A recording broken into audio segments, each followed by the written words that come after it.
అన్ని ప్రశ్నలకు సమాధానం ఒకటే. మనం అన్నీ చేయగలం.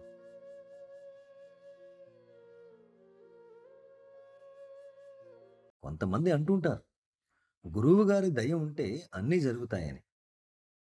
ఆయనేమైనా పిసినారా ఏమిటి దయ చూపించకుండా ఉండడానికి అన్న ప్రశ్న తలెత్తుతుంది.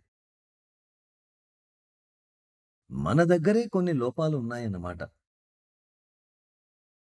గత వారం రోజులుగా నేను మాట్లాడుతూనే ఉన్నాను.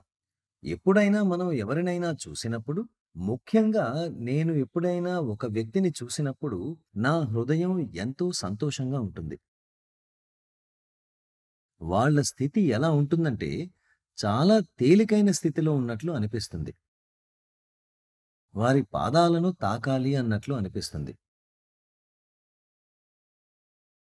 కానీ కొంతమంది ఇలా కూడా ఉంటారు. వారిని చూస్తే పారిపోవాలనిపిస్తుంది. అటువైపు అసలు చూడొద్దు అనే విధంగా.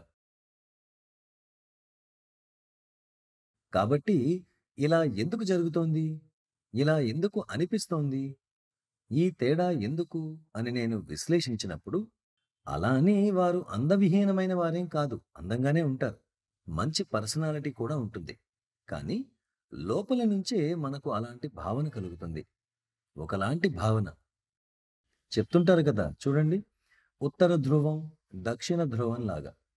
లోపల లోపలే వికర్షణ జరుగుతుంది.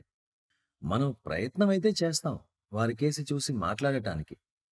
కానీ ఒకవేళ చూసినా హృదయంలో నుంచి అనిపిస్తూ ఉంటుంది. అటువైపు చూడకు నాయనా అన్నట్లు. तो ये क्यों होता है? मैंने गहराई में देखा कि एक ही समस्या है कि वो लोग प्रैक्टिस नहीं करते हैं, खालीपन नहीं लाते हैं अंदर अपने। ఇది ఎందుకు जరుగుతుంది అని నేను లోతుగా పరిశీలించినప్పుడు ఒకే ఒక సమస్య ఉంది. అదేమంటే ఆ వ్యక్తులు అసలు సాధన చెయ్యరు. వాళ్ళు అంతరంగంలో శూన్యతను తీసుకురారు. లోతుల్లో చేయవలసిన నిర్మలీకరణ చేసుకోరు. పైపైన నిర్మలీకరణ ఎలాగైనా అవుతుంది. హృదయాంతరాళంలోనికెళ్ళి వాళ్ళలో లోపాలను తొలగించుకునే ప్రయత్నం చెయ్యరు. ఓహ్! ఇవి నా లోపాలు అని వాళ్ళకి తెలుసు. కానీ వాళ్ళు వాటిని అర్పించరు. తమ గురువును గౌరవిస్తారు. కానీ వాళ్ళు తమ గురువు మాట వినరు. అది చాలా భిన్నంగా ఉంటుంది. గురువును గౌరవించటం, గురువు చెప్పింది చెయ్యడం. సాధన ఎలా చేయాలి అంటే, స్వయంగా ఆ పరమేశ్వరుడే మీ హృదయాంతరాళంలోకి వచ్చి మీకు సమాధానం ఇచ్చేలాగా. అసలు మాట్లాడవలసిన అవసరం లేదు. తరువాత ఇద్దరూ ఒకటే అయిపోతారు.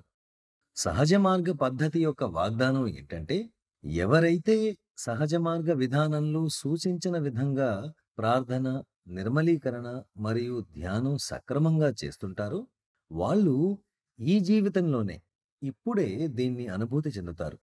వీరే కాదు, వీరి ప్రత్యేకతను ఇతరులు కూడా గుర్తిస్తారు. మీతో కూర్చుని ఉండటానికి ఇష్టపడతారు. మీ వైపు ఆకర్షించబడతారు. అలాంటి స్థితిని మనలో సృష్టించుకోవాలి. సాధన చేయకుండా ఇది జరగడం అసాధ్యం. సాధారణమైన సాధన కాదు.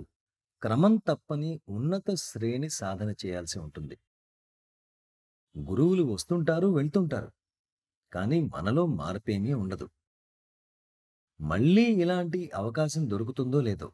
భవిష్యత్తులో మళ్ళీ ఇలాంటి అవకాశం దొరుకుతుంది అని ఏమీ చెప్పలేము. ప్రాణాహుతి ప్రసారంతో ప్రతిదీ జరుగుతుంది. ఇప్పుడు కూడా ఆయన కృపావర్షం కురుస్తూనే ఉంది. అది ఎప్పుడు ఆగిపోతుంది అన్నది మనకేం తెలుసు?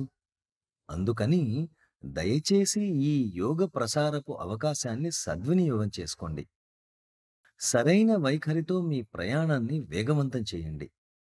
సరైన వైఖరి చాలా ముఖ్యం అని అంటున్నారు. తపనను పెంచుకోవాలి.